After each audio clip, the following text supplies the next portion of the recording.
ఇవాళ విశ్వఖ్యాత నట సార్వభౌమ నటరత్న పద్మశ్రీ డాక్టర్ నందమూరి తారక రామారావు గారు తెలుగుదేశం పార్టీ వ్యవస్థాపకులు. ఆయన 101వ ఈ జయంతిని పురస్కరించుకొని మరి ఇక్కడ అందరూ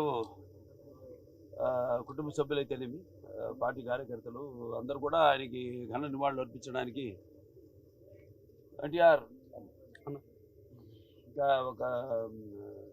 ఒక శక్తి. ఆయన ఎన్నో సందర్భాల్లో చెప్పడం జరిగింది. ఎన్టీఆర్ అంటే కేవలం నందమూరి తారక రామారావు మాత్రమే కాదు, అంటే ఎన్నట్టు నటనాలయం, ఆయన ఇల్లు ఒక నటనాలయం, అందులో ఆయన ఒక నటరాజు నరసింహుడు. టీ అంటే తారామండలంలో తారక ధ్రువ తారకుడు, ఆర్ అంటే రాజర్షి రారాజు, రాజకీయ దురంధర యుగంధరుడు, రమణీయ రమ్య కమనీయ సౌమ్య గుణధాముడు అని.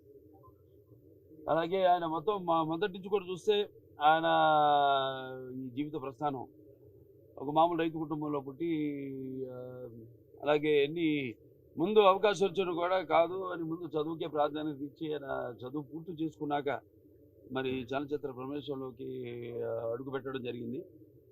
అదే ఇక ఆయన చలనచిత్ర రంగంలో ఆయన ప్రస్థానం గురించి వేరే చెప్పనవసరం లేదు. ఎన్టీఆర్ అంటే ఒక నటనకు నిర్వచనం, ఎన్టీఆర్ అంటే ఒక నవరసాలకు ఒక అలంకారం, ఎన్టీఆర్ అంటే నటనకు ఒక విశ్వవిద్యాలయం. తర్వాత ఆయన ఈ రాజకీయ రంగ చలనచిత్ర పరిశ్రమలో మకుటలేని మహారాజుగా ఉన్నప్పుడే ఆయన ఈ చలనచిత్ర పరిశ్రమ నుంచి నిష్క్రమించి ఇటు రాజకీయ రంగ ప్రస్థానం చేయడం జరిగింది.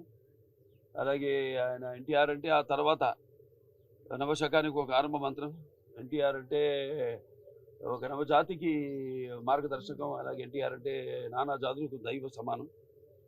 అలాగే ఎంతోమంది ఆనాడు ఒకే పందాలు వెళ్తున్న రాజకీయాలను మార్చి ఎంతోమంది ఎవరైతే అంటే అంతకుముందు ప్రతి తెలుగు మట్టి గడ్డ కూడా నేను తెలుగు వాడిని సంగర్వంగా చెప్పుకుని దమ్ము, ధైర్యం, సత్తువ, తెగువ, అలాగే అహంకారానికి తానబెట్టి పదును పెట్టి బయటకు వచ్చి చెప్పించిన ఒక తెలుగు తేజ నందమూరి తారక రామారావు గారు.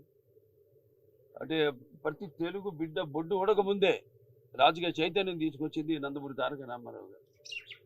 అలాగే అంతకుముందు ఎంతోమందికి రాజకీయాల మీద పెద్ద ఆసక్తి ఉండేది కాదు, అలాగే చాలామందికి తెలిసేది కాదు అసలు రాజకీయాలు అంటే ఏంటో.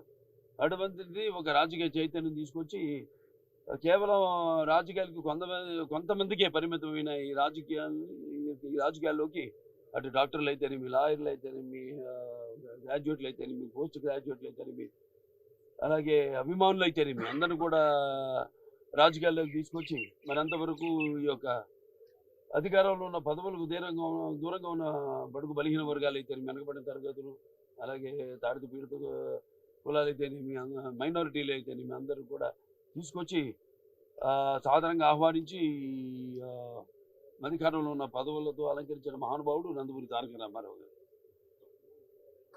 అలాగే ఆయన మరి రాజకీయ రంగంలోకి వచ్చాక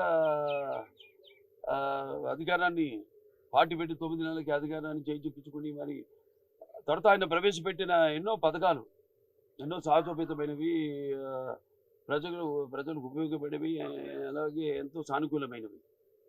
ఎన్టీఆర్ రాజకీయాలకు రాకముందు, ఎన్టీఆర్ రాజకీయాల్లోకి వచ్చాక ఆయన ప్రవేశపెట్టిన పథకాలు వాటిని ప్రవేశపెట్టి అమలు పరుస్తూ ముందుకు వెళ్ళడమే తప్పితే ఇప్పుడు ఉన్న పార్టీలకు మన రాష్ట్రంలోనే కాదు దేశంలో కూడా చూసినా మనం